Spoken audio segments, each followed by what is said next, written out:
20 médecins entouraient son lit d'hôpital, secouant la tête. La vie de cette policière s'évanouissait, et personne ne savait pourquoi. Mais alors, à travers les barreaux de sa cellule, un prisonnier murmura 3 mots glaçants. Ce qu'il avait vu, les médecins l'avaient manqué, et sa découverte changea tout. Restez avec moi jusqu'à la fin, car cette histoire va vous stupéfier. Avant de commencer, n'oubliez pas d'aimer cette vidéo, de vous abonner et de commenter l'endroit d'où vous regardez. Maintenant, entrons dans le vif du sujet. La détective Sarah Martinez avait toujours été la personne la plus forte dans n'importe quelle pièce. À 34 ans, elle imposait le respect dans les rues du centre-ville de Phoenix. Ses collègues officiers l'admiraient.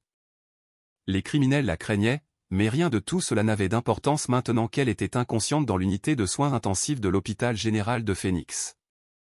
Son corps menait une bataille que la science médicale ne pouvait identifier. L'appel était arrivé à 3h47 du matin. Un officier à terre. Sarah s'était effondrée lors d'une patrouille de routine. Son partenaire l'avait trouvée en convulsion sur le sol, à côté de leur voiture de patrouille.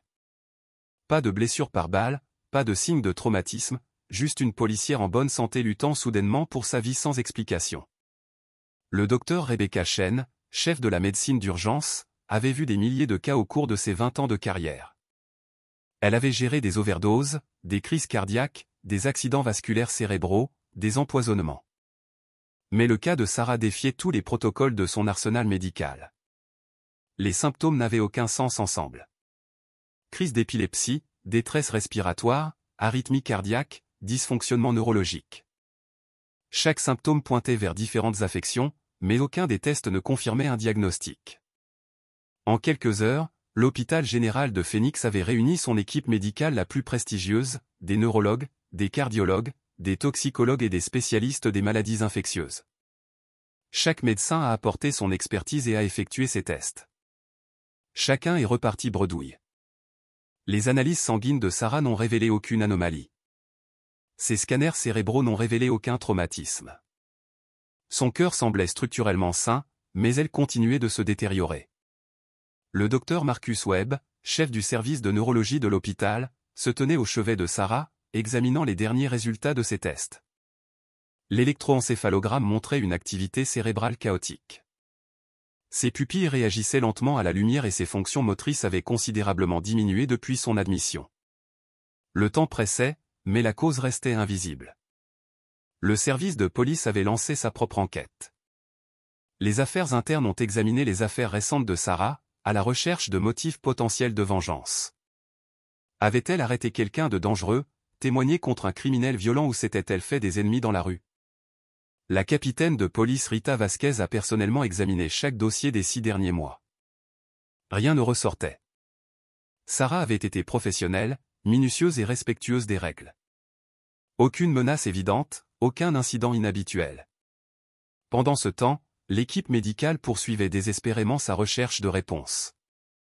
Le docteur Lisa Park, la meilleure toxicologue de l'hôpital, avait effectué tous les tests de détection de poisons disponibles, métaux lourds, composés organiques, drogues de synthèse et toxines biologiques.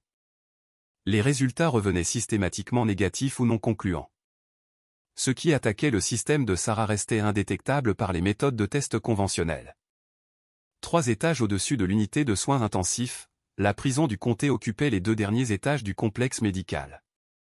C'était une disposition inhabituelle, mais l'hôpital général de Phoenix servait de principal établissement médical pour les détenus du comté. Le quartier pénitentiaire accueillait les prisonniers nécessitant des soins médicaux prolongés, une évaluation psychiatrique ou ceux qui étaient trop dangereux pour les établissements de détention standards. Parmi ces détenus se trouvait Marcus Thompson, qui purgeait sa 3e année d'une peine de 7 ans pour vol à main armée. Mais Marcus n'était pas un criminel de carrière typique. Avant son arrestation, il avait été ambulancier paramédical pendant 12 ans. Il avait travaillé dans des salles d'urgence, des équipes d'ambulance et des centres de traumatologie. Ses connaissances médicales étaient vastes, ses instincts de diagnostic aigus. La prison n'avait pas émoussé ses compétences, mais les avait simplement réorientées vers l'aide aux autres détenus ayant des problèmes médicaux. Marcus avait entendu des rumeurs concernant la policière qui se battait pour sa vie en bas. En prison, les nouvelles circulaient vite, surtout lorsqu'il s'agissait des forces de l'ordre. La plupart des détenus exprimaient leur satisfaction face à la souffrance d'un policier. Marcus se sentait différent. Ses années en tant qu'ambulancier paramédical l'avaient formé à voir d'abord les patients, puis les insignes. Quelqu'un était en train de mourir, et cela le dérangeait, quelle que soit sa profession. Le quartier médical de la prison partageait certaines installations avec l'hôpital principal. Les prisonniers nécessitant des soins spécialisés étaient parfois transportés dans les couloirs de l'hôpital sous forte garde. Marcus avait développé des relations avec plusieurs membres du personnel hospitalier lors de ses urgences médicales et de ses traitements. L'infirmière Patricia Williams avait travaillé avec lui lors de son appendicectomie l'année précédente. Elle avait été impressionnée par ses connaissances médicales et son comportement professionnel. Le 4e jour de Sarah à l'hôpital, Marcus rencontra Patricia lors de son rendez-vous médical de routine. Elle avait l'air épuisée, stressée au-delà de son calme habituel. En tant qu'ambulancier paramédical expérimenté, Marcus a reconnu les signes de professionnels de la santé confrontés à un cas impossible. Semaine difficile ? Demanda Marcus alors que Patricia vérifiait sa tension artérielle. Elle jeta un coup d'œil autour d'elle, s'assurant de l'intimité, puis acquiesça. Nous avons une patiente en bas, une policière. 20 spécialistes ne parviennent pas à comprendre ce qui ne va pas chez elle. Elle est en train de mourir, et nous sommes impuissants. Marcus écouta attentivement Patricia décrire les symptômes. Crise d'épilepsie, irrégularité cardiaque, déclin neurologique, détresse respiratoire. Son esprit d'ambulancier paramédical a commencé à traiter l'information, à la recherche de schémas que les médecins de l'hôpital auraient pu manquer. Est-ce que quelqu'un a envisagé des facteurs environnementaux ? Demanda Marcus, quelque chose auquel elle aurait pu être exposée pendant son service de patrouille. Patricia secoua la tête. Ils ont tout testé, drogue, poison, infection et affection génétique. Rien ne correspond à sa présentation. Ce soir-là, Marcus était allongé dans sa cellule, pensant à l'affaire. 20 médecins signifiaient que l'hôpital avait réuni ses meilleurs esprits. S'ils ne trouvaient pas la réponse, la cause devait être quelque chose d'inhabituel, quelque chose en dehors de la pensée médicale standard. Ces années de réponse aux appels d'urgence lui avaient appris que parfois les explications les plus évidentes étaient les plus difficiles à voir. Le lendemain matin a apporté des nouvelles dévastatrices. L'état de Sarah s'était aggravé pendant la nuit. Son activité cérébrale avait considérablement diminué. Les médecins discutaient des soins de fin de vie avec sa famille. La capitaine Vasquez lui avait rendu visite, amenant les parents de Sarah de Tucson. La chapelle de l'hôpital était remplie d'officiers et de membres de la famille priant pour un miracle que la science médicale ne pouvait pas fournir. Le docteur Chen a convoqué une autre conférence. 20 spécialistes se sont réunis dans la salle de conférence principale de l'hôpital, examinant chaque aspect du cas de Sarah. Les résultats des tests couvraient les murs, et les revues médicales étaient ouvertes sur des articles pertinents. Les écrans d'ordinateur affichaient des scanners cérébraux, des analyses sanguines et des données de surveillance cardiaque. La salle bourdonnait d'expertise médicale frustrée. Nous passons à côté de quelque chose de fondamental, a annoncé le docteur Chen au groupe. Une personne de 34 ans en bonne santé ne commence pas à mourir sans raison. Il doit y avoir une explication. Le docteur Webb a présenté les résultats neurologiques. L'activité cérébrale suggère une exposition toxique, mais nous ne pouvons pas identifier la toxine. Le schéma ne correspond à aucune substance connue. Le docteur Park a partagé les résultats toxicologiques. Nous avons testé plus de 300 composés différents. Rien de significatif n'a été détecté, mais les symptômes suggèrent certainement un empoisonnement d'une sorte. Le cardiologue a signalé des rythmes cardiaques irréguliers compatibles avec une interférence chimique. Le pneumologue a noté des schémas de détresse respiratoire typiques des toxines inhalées. Chaque spécialiste a confirmé sa pièce du puzzle, mais l'image complète est restée invisible. Alors que la conférence se poursuivait, Marcus était escorté à travers l'hôpital pour son évaluation psychiatrique hebdomadaire. Le trajet l'a fait passer devant les fenêtres en verre de la salle de conférence. Il a aperçu les médecins réunis, le mur de résultats de tests et la frustration évidente sur leurs visages. C'étaient des esprits médicaux brillants, mais ils abordaient le problème d'un point de vue purement clinique. L'expérience de Marcus en tant qu'ambulancier paramédical lui avait appris différentes approches diagnostiques. En médecine d'urgence, vous apprenez à tenir compte des facteurs environnementaux, des risques professionnels et des scénarios d'exposition inhabituels. Les médecins hospitaliers se concentraient sur les maladies et les affections. Les ambulanciers paramédicaux traitaient les accidents, les expositions et les dangers environnementaux. Cet après-midi, Marcus a demandé une réunion avec le coordonnateur médical de la prison. Le docteur James Morrison supervisait les soins de santé des détenus du comté et entretenait des relations avec le personnel de l'hôpital général de Phoenix. Marcus avait établi une relation de confiance avec le docteur Morrison pendant son incarcération, aidant en cas d'urgence médicale parmi ses compagnons de cellule. « J'ai besoin de partager des informations sur l'affaire de la policière », a déclaré Marcus au docteur Morrison. « Je pense que je pourrais savoir quelque chose que les médecins manquent. » Le docteur Morrison a écouté avec scepticisme Marcus expliquer sa théorie. Un criminel de carrière offrant des conseils médicaux semblait peu susceptible d'aider, mais les antécédents de Marcus en tant qu'ambulancier paramédical ont donné de la crédibilité à ses paroles. Son aide précédente en cas d'urgence médicale de détenus s'était avérée précieuse. « Qu'est-ce que vous pensez savoir exactement ?» a demandé le docteur Morrison. Marcus s'est penché en avant, son expression sérieuse. Le schéma des symptômes suggère un type d'exposition spécifique que les médecins de l'hôpital n'envisageraient normalement pas. C'est quelque chose que j'ai rencontré 2 fois au cours de mes années en tant qu'ambulancier paramédical. Les 2 cas ont été initialement mal diagnostiqués parce que la cause semblait impossible. Il s'est arrêté, s'assurant de l'attention totale du docteur Morrison. Je pense qu'elle a été exposée à quelque chose pendant ses fonctions de policière, quelque chose qui n'apparaîtrait pas sur les tests toxicologiques standards parce que les médecins ne sauraient pas quoi chercher. Les symptômes correspondent parfaitement, mais seulement si vous comprenez le mécanisme d'exposition. Le docteur Morrison a étudié Marcus attentivement. Les connaissances médicales du détenu étaient indéniables. Ses intuitions diagnostiques s'étaient déjà révélées exactes. Mais suggérer qu'un prisonnier pouvait résoudre une affaire que 20 spécialistes ne pouvaient pas semblait tiré par les cheveux. Même si vous avez raison, a déclaré le docteur Morrison, comment convaincre l'équipe de l'hôpital d'écouter les conseils médicaux d'un détenu? Marcus a souri sinistrement. Nous ne leur disons pas la source initialement. Nous présentons simplement la théorie et laissons les preuves parler d'elles-mêmes. Le docteur Morrison a regardé Marcus pendant un long moment, pesant la situation impossible. Un criminel condamné affirmant qu'il pouvait résoudre ce que les meilleurs esprits de l'hôpital général de Phoenix ne pouvaient pas. Le coordonnateur médical avait vu suffisamment de cas inhabituels pour savoir que les réponses venaient parfois de sources inattendues. « Quelle est votre théorie ?» a demandé le docteur Morrison, se penchant en arrière sur sa chaise. Marcus a pris une profonde inspiration. Empoisonnement au sulfure d'hydrogène, mais pas des sources habituelles que les médecins considéreraient. Les mots flottaient dans l'air. Le docteur Morrison a froncé les sourcils, sa formation médicale se mettant en marche. Sulfure d'hydrogène, cela apparaîtrait sur les tests de chromatographie en phase gazeuse. Ils ont effectué des analyses approfondies. Pas si l'exposition était intermittente et que les tests n'ont pas été effectués immédiatement après le contact, a expliqué Marcus. Le H2S se décompose rapidement dans le sang.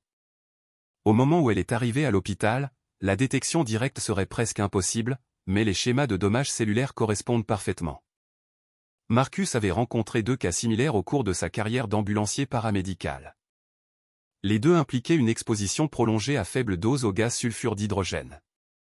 Le premier était un égoutier qui avait été exposé pendant des semaines avant que les symptômes n'apparaissent.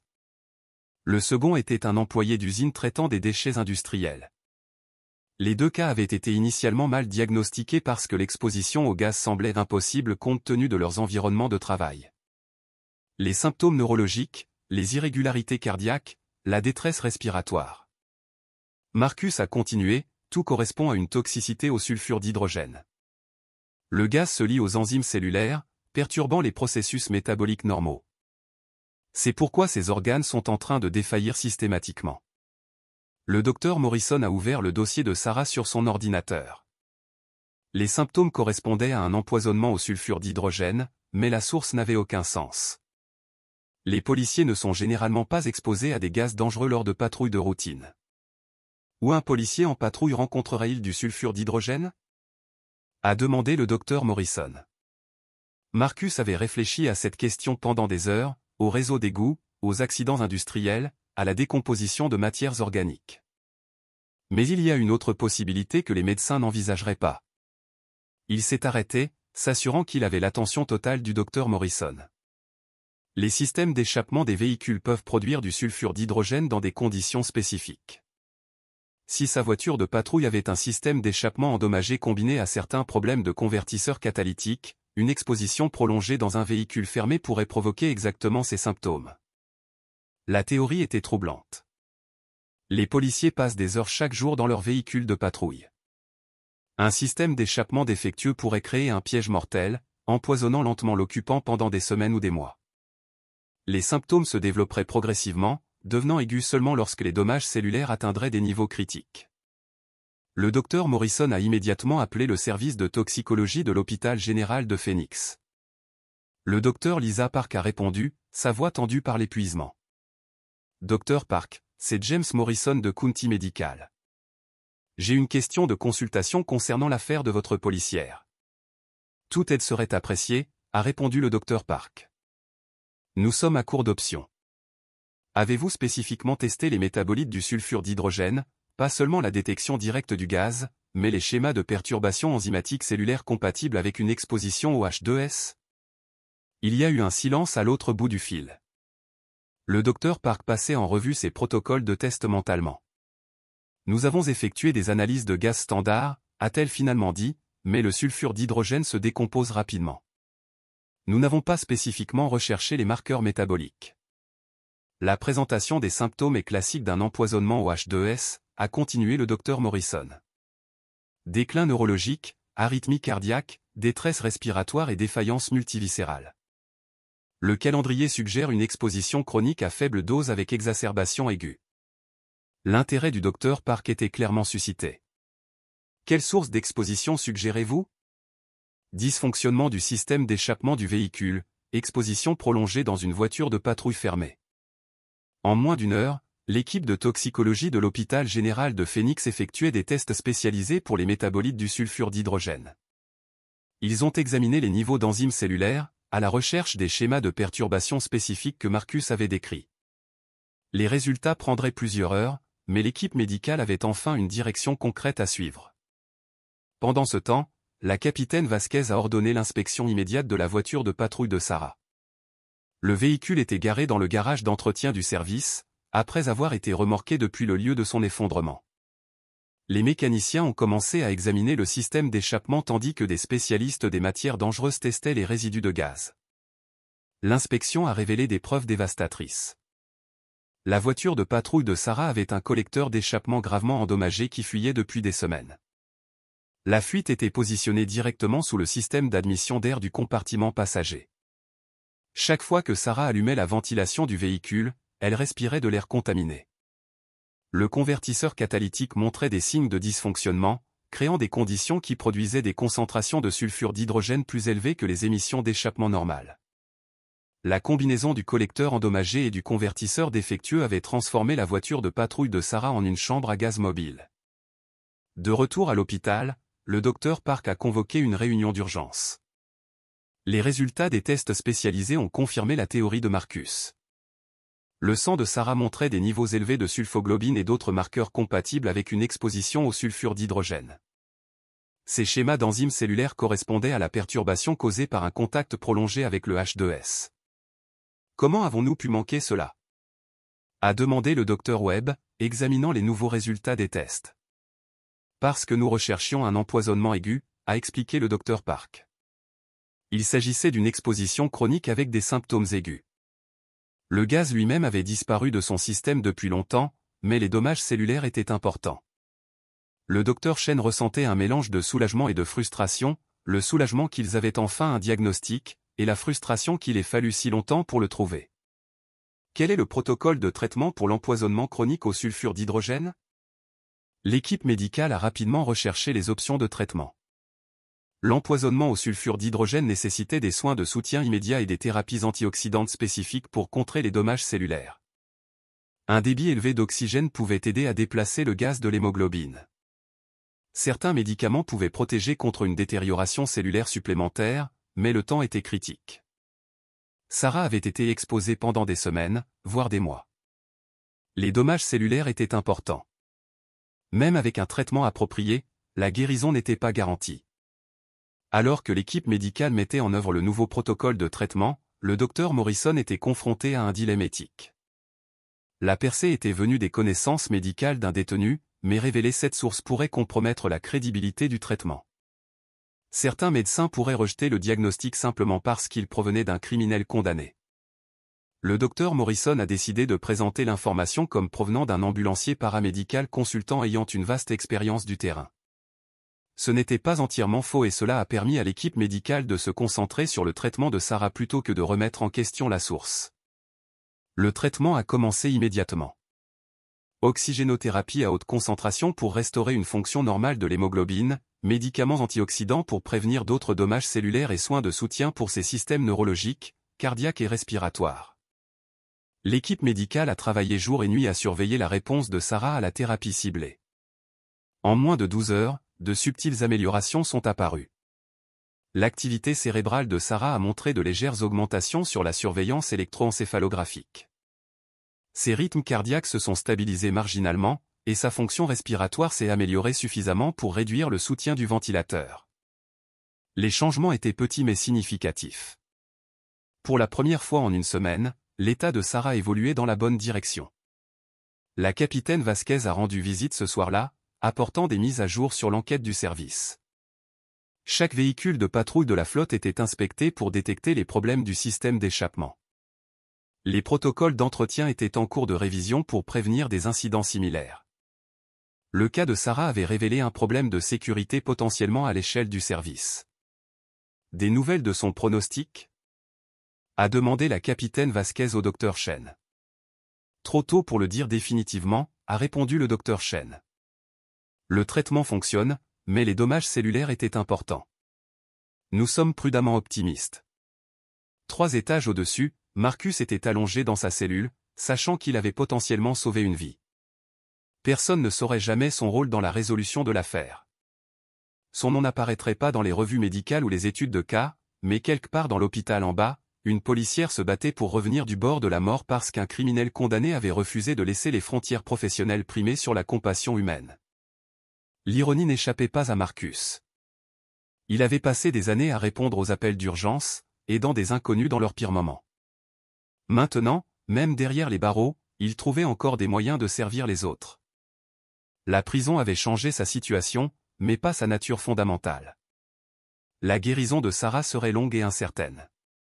L'empoisonnement au sulfure d'hydrogène causait des dommages durables qui pourraient affecter sa fonction cognitive, ses compétences motrices et sa santé globale, mais elle était vivante et s'améliorait alors que 20 médecins étaient prêts à discuter des soins de fin de vie.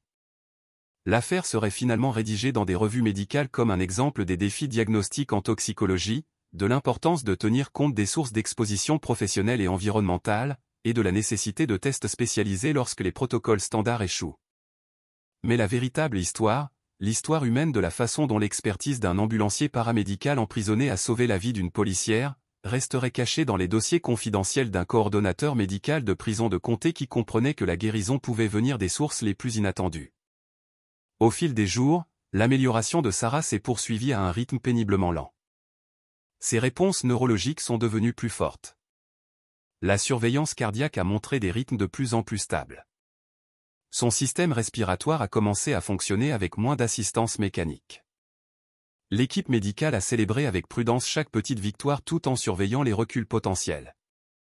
Le docteur Chen a documenté chaque détail de la guérison de Sarah pour référence future. Les cas d'empoisonnement au sulfure d'hydrogène étaient rares en milieu hospitalier. La plupart se produisaient lors d'accidents industriels avec des symptômes aigus immédiats. Le schéma d'exposition chronique de Sarah représentait quelque chose d'entièrement différent. Un empoisonnement lent et insidieux qui imitait de multiples affections non liées. L'inspection de la flotte du service de police a révélé des résultats troublants. 17 véhicules de patrouille présentaient des degrés variables de problèmes du système d'échappement. 3 avaient des dommages suffisamment graves pour poser des risques immédiats pour la santé. La capitaine Vasquez a ordonné des réparations immédiates et a mis en œuvre des vérifications quotidiennes de la sécurité des véhicules. L'expérience de Sarah, qui a frôlé la mort, a potentiellement sauvé des dizaines d'autres officiers de destin similaire. Pendant ce temps, l'administration de l'hôpital était aux prises avec une question inconfortable. Comment leurs spécialistes les plus expérimentés avaient-ils manqué un diagnostic qui semblait évident avec le recul ? La réponse résidait dans la nature même de la spécialisation médicale. Chaque médecin avait examiné Sarah à travers le prisme de son expertise particulière, et aucun n'avait considéré la situation environnementale globale. Le docteur Morrison a poursuivi son délicat numéro d'équilibriste. L'équipe médicale a attribué sa percée à une consultation avec un ambulancier paramédical expérimenté. Il n'avait pas besoin de savoir que cet ambulancier paramédical purgeait actuellement une peine pour vol à main armée. Les connaissances médicales ne reconnaissaient pas les murs de la prison ni les casiers judiciaires. La vérité restait la vérité quelle que soit sa source. Marcus avait repris sa routine normale à l'intérieur de la prison du comté. Ses compagnons de cellule posaient parfois des questions sur l'affaire de la policière, ayant entendu des rumeurs sur son implication. Il esquivait leurs questions avec une aisance rodée. Aider à sauver la vie d'un flic ne lui vaudrait pas la popularité parmi la population carcérale. Certaines choses étaient mieux tues, mais Marcus ressentait quelque chose qu'il n'avait pas vécu depuis des années, un but au-delà de la survie. Ses connaissances médicales, dormantes depuis son arrestation, s'étaient avérées à nouveau précieuses. La prison lui avait enlevé sa liberté, sa carrière et sa réputation. Elle ne pouvait pas lui enlever sa capacité à aider les autres en situation de crise. 2 semaines après le diagnostic, Sarah a ouvert les yeux avec une véritable conscience pour la première fois. Le ventilateur mécanique avait été retiré 3 jours plus tôt. Son discours était pâteux, mais compréhensible. Les fonctions motrices ont montré une amélioration significative. Les tests cognitifs ont révélé des lacunes de mémoire, mais ses processus de pensée fondamentaux semblaient intacts. Ses parents ont pleuré de soulagement alors que Sarah les reconnaissait. Son partenaire, l'officier Jake Rodriguez, lui rendait visite quotidiennement, la tenant au courant des nouvelles du service et de l'évolution des affaires. Tout le commissariat avait suivi sa guérison. Des dizaines de cartes de prompt rétablissement couvraient les murs de sa chambre d'hôpital. Le docteur Park a rendu visite à Sarah pour lui expliquer ce qui s'était passé. L'explication a été soigneusement élaborée pour se concentrer sur les aspects médicaux plutôt que sur la façon dont le diagnostic avait été découvert. Sarah écoutait avec un étonnement croissant en apprenant sa voiture de patrouille endommagée et les semaines d'empoisonnement invisible. « Je me souviens m'être senti fatigué pendant les quarts de travail », a dit Sarah, sa voix encore faible. Des maux de tête qui ne disparaissaient pas. Je pensais que c'était juste le stress du travail. Le docteur Park a hoché la tête. L'exposition chronique au sulfure d'hydrogène produit des symptômes subtils qui s'aggravent progressivement. Au moment où les symptômes aigus sont apparus, les dommages cellulaires étaient importants. La guérison de Sarah est devenue une étude de cas au sein de l'hôpital général de Phoenix. Les résidents en médecine se sont relayés dans ses soins, apprenant la toxicologie environnementale et l'importance de tenir compte des risques professionnels. Son cas influencerait la façon dont les futures maladies mystérieuses seraient abordées. La capitaine Vasquez a utilisé l'incident pour promouvoir des améliorations de la sécurité à l'échelle du service. Les nouveaux protocoles exigeaient des inspections mensuelles des véhicules avec une attention particulière au système d'échappement. Les officiers ont reçu une formation sur la reconnaissance des symptômes d'exposition chimique. L'expérience de Sarah, qui a failli mourir, transformait la culture de la sécurité du service de police. Les médias ont fini par apprendre l'affaire, bien que tous les détails soient restés confidentiels. Les nouvelles locales ont rapporté la mystérieuse maladie qui avait failli tuer une policière dévouée et comment la persévérance médicale lui avait sauvé la vie. L'histoire s'est concentrée sur la percée diagnostique de l'hôpital et les améliorations de la sécurité du service. Marcus a regardé la couverture médiatique depuis la salle commune de la prison. Voir la guérison de Sarah rapportée à la télévision a apporté une satisfaction tranquille. Personne ne l'associerait jamais à sa survie, mais cela n'avait pas d'importance. Il était resté fidèle à son serment d'ambulancier paramédical d'aider ceux qui en avaient besoin, même derrière les barreaux. 3 semaines après sa guérison, Sarah a commencé la physiothérapie. L'exposition au sulfure d'hydrogène avait affecté sa coordination et sa force musculaire. Des tâches simples comme la marche nécessitaient un effort concentré, mais sa détermination a impressionné le personnel de réadaptation. Les policiers étaient formés pour surmonter les obstacles, et Sarah a abordé sa guérison avec la même ténacité qu'elle avait montrée en patrouille. Le docteur Chen s'arrêtait souvent dans la chambre de Sarah lors de ses tournées. L'affaire avait profondément affecté son approche de la médecine diagnostique. Elle avait commencé à poser des questions différentes sur les maladies mystérieuses, les facteurs environnementaux, les expositions professionnelles et les circonstances inhabituelles que les protocoles standards pourraient manquer. Cette affaire a changé ma façon de penser à la médecine, a dit le Dr Chen au Dr Morrison lors d'une rencontre fortuite dans la cafétéria de l'hôpital. Le Dr Morrison a souri en connaissance de cause. Parfois, les idées les plus importantes viennent de sources inattendues. Le commentaire avait une signification plus profonde que le Dr Chen ne pouvait pas pleinement saisir. Elle a hoché la tête, supposant qu'il voulait dire la nature collaborative du processus diagnostique.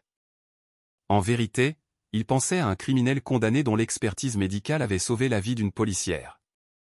La guérison neurologique de Sarah a dépassé les attentes initiales. Les tests cognitifs ont montré une amélioration constante. Ses lacunes de mémoire se comblaient. La coordination motrice revenait à des niveaux presque normaux. Le Dr Webb a prudemment prédit qu'elle pourrait éventuellement reprendre ses fonctions à plein temps, bien que cela nécessiterait des mois de réadaptation. Le service de toxicologie a utilisé le cas de Sarah pour élaborer de nouveaux protocoles pour les enquêtes sur les empoisonnements environnementaux. Ils ont créé des listes de contrôle pour les expositions professionnelles, les risques chimiques liés aux véhicules et les schémas de toxicité chronique par rapport à la toxicité aiguë. Les futurs patients bénéficieraient des leçons tirées de l'épreuve de Sarah. L'officier Rodriguez a apporté à Sarah des mises à jour sur ses affaires actives, les documents qu'elle avait traités avant son effondrement, les enquêtes qui avaient été réaffectées à d'autres détectives et la routine normale du travail de police qui avait été interrompue par sa mystérieuse maladie. Les gars s'ennuient de t'avoir autour, lui a dit Rodriguez lors d'une visite. Le commissariat n'est pas le même sans Martinez pour garder tout le monde en ligne.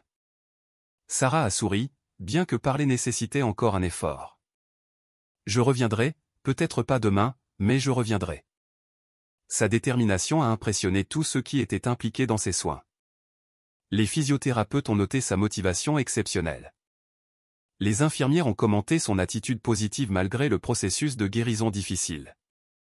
Sarah a abordé la réadaptation de la même manière qu'elle avait abordé le travail de police, avec un dévouement professionnel et une fierté personnelle. Le Dr Morrison vérifiait occasionnellement les progrès de Sarah grâce au dossier de l'hôpital. Il n'a jamais visité sa chambre ni ne s'est identifié comme étant lié à son cas, mais savoir qu'elle se rétablissait lui procurait une profonde satisfaction. Sa décision de faire confiance aux idées médicales de Marcus s'était avérée correcte. L'affaire avait également renforcé la relation du Dr Morrison avec plusieurs membres du personnel hospitalier.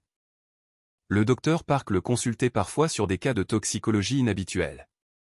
Le Dr Chen a demandé son point de vue sur les questions de santé environnementale. La collaboration née de la crise de Sarah a continué de profiter à d'autres patients. Un mois après son diagnostic, Sarah a tenté ses premiers pas sans assistance. Les séances de physiothérapie avaient progressivement renforcé sa force et sa coordination. L'étape représentait plus qu'un progrès médical. Elle symbolisait son voyage de retour du bord de la mort. Ses parents ont documenté le moment avec leur téléphone, des larmes coulant sur leur visage. On leur avait dit de se préparer aux funérailles de leur fille. Maintenant, ils la regardaient marcher à nouveau. La transformation semblait impossible.